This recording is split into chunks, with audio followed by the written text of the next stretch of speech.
दोस्तों, doctor APJ Abdul Kalam साहब ने कहा है कि इससे पहले कि सपने सच हो, आपको सपने देखने होंगे। ये सच है कि इस संसार का हर व्यक्ति सफल होना चाहता है, अमीर और धनवान होना चाहता है, सुखी संपन्न होना चाहता है। अधिकतर लोग जीवन में बड़े बड़े सपने देखते हैं, लेकिन 99% लोग अपने सपने को पूरा करने में असफल रह जाते हैं। वे कभी धनवान नहीं बन पाते और अभाव में ही अपना जीवन गुजार देते हैं। आप खुद सोचो, कोई नौजवान क्रिकेटर बनना चाहता हो और वो कभी बैट लेकर मैदान में ना उतरे, पर्याप्त प्रैक्टिस और अभ्यास न करे, तो क्या उसका सपना कभी भी पूरा हो पाएगा? कोई छात्र आईएएस आईपीएस बनना चाहता हो और वह ईमानदारी से मेहनत से स्टडी करने के बजाय मोबाइल में गेम्स खेलता रहे, दिन भर दोस्तों के साथ मौज मस्ती करता रहे, तो क्या वह कभी भी आईएएस आईपीएस बन सकता है? दोस्तों, सिर्फ सोचने से, सिर्फ सपने देखने से ही सफलता प्राप्त होती तो आज दुनिया का हर व्यक्ति सफल और अमीर होता। हमारे देश के अधिकांश युवा कलाम की कही इस बड़े सपने देखने वाली बात को जानते हैं, लेकिन उसकी गहराई को नहीं समझते। जो समझते हैं वो बड़े सपने देखने का साहस भी करते हैं और उसे पूरा करने का उनमें मादा भी होता है। वे अपने सपने को हर हाल में हासिल करके ही दम लेते हैं। दोस्तों, हर व्यक्ति में कोई न कोई टैलेंट जरूर होता है।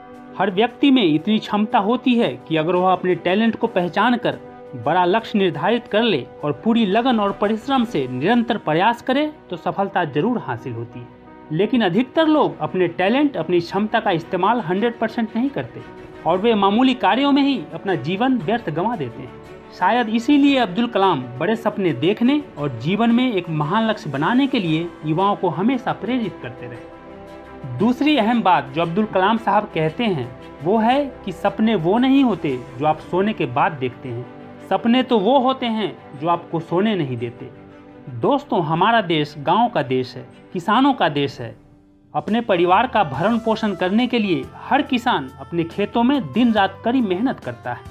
वह जाड़ा, गर्मी, बरसात, हर मौसम में हर दिन कमरतोड़ परिश्रम इसलिए करता है ताकि उसकी संतान पढ़ लिख कर कुछ बन जाए और उनके कष्टों व दुखों का अंत हो।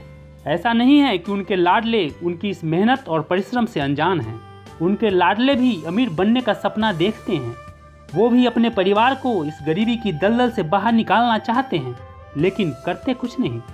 जो नौजवान, जो छात्र अपने पिता को, अपने पेरेंट्स को भूखे प्यासे सुबह से शाम तक पसीने से लथपथ कड़ी धूप में खेतों में काम करते हुए देखकर भी जिसके खून में उबाल न आए, जो अपने यार दोस्तों के साथ मौज मस्ती करता रहे, गेम्स खेलता रहे और ये कहे कि उसे पढ़ाई में मन नहीं लगता, तो इसका साफ मतलब है कि वह अपने जीवन, अपने लक्ष्य के प्रति गंभीर नहीं है।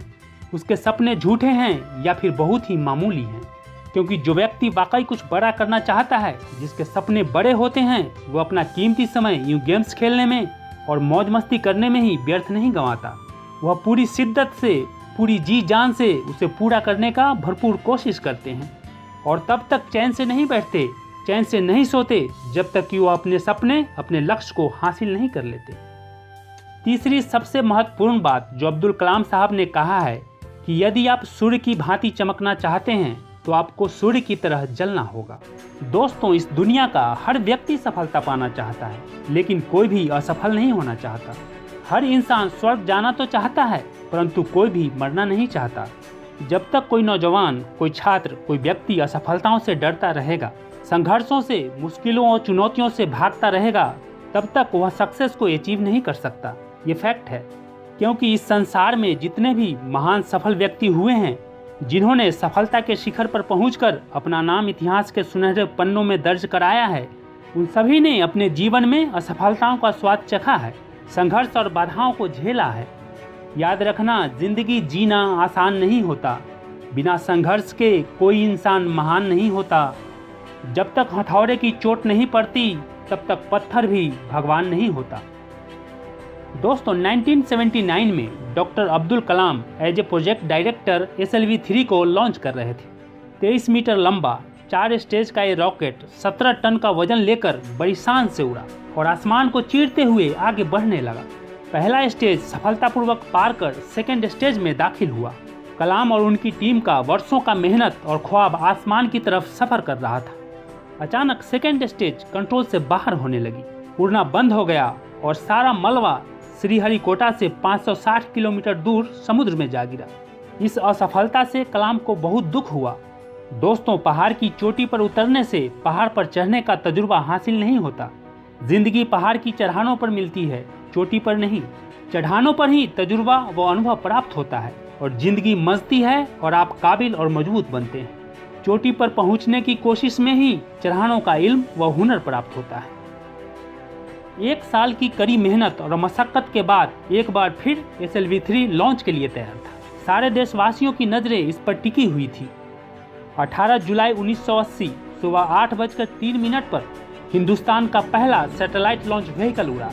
कलाम ने इस रोहिणी सैटेलाइट का सारा डेटा कंप्यूटर पर जांचा। अगले 2 मिनट के अंदर अंदर रोहिणी अंतरिक्ष में था। उस तमाम शोरगुल के बीच में कलाम ने अपनी जिंदगी के सबसे अहम अल्फाज अर्थात अपने जीवन के सबसे महत्वपूर्ण शब्द बोले। मैं मिशन डायरेक्टर बोल रहा हूँ, एक जरूरी खबर सुनने को तैयार रहो। चौथी स्टेज कामयाबी के साथ रोहिणी सैटेलाइट को लेकर अंतरिक्ष में दाखिल कर रही है। कलाम जब बाहर निकले तो उनके साथियों ने उन्हें कंधों पर बिठा लिया। इस खबर से सारे देशवासियों में जोश की एक लहर दौड़ गई। इस सफलता से हिंदुस्तान उन चंद मुल्कों में शामिल हो गया जिसके पास सैटेलाइट लॉन्च की काबिलियत थी। कलाम बहुत खुश थे क्योंकि पिछले 2 दशकों से परिश्रम और मेहनत से जिस कोशिश में लगे थे वो आखिर पूरा हुआ। SLV3 की सफलता के 1 महीने के भीतर ही प्रोफेसर सतीश धवन का एक दिन फोन आया और कलाम को दिल्ली बुलाया प्रधानमंत्री से मिलने के लिए। कलाम को अपने कपड़ों को लेकर एक उलझन थी।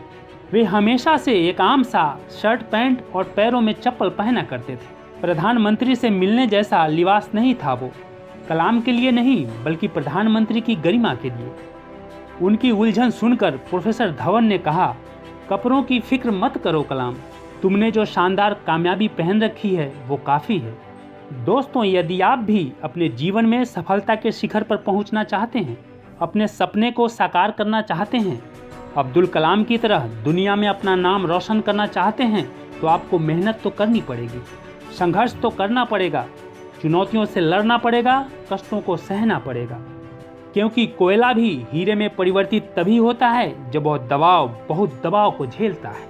सोना भी तभी चमकता है, तभी मनमोहक आभूषण बनता है जब वह आग में जलता है। दोस्तों, जो मुस्कुरा रहा है उसे दर्द ने पाला होगा, जो चल रहा है उसके पाँव में छाला होगा।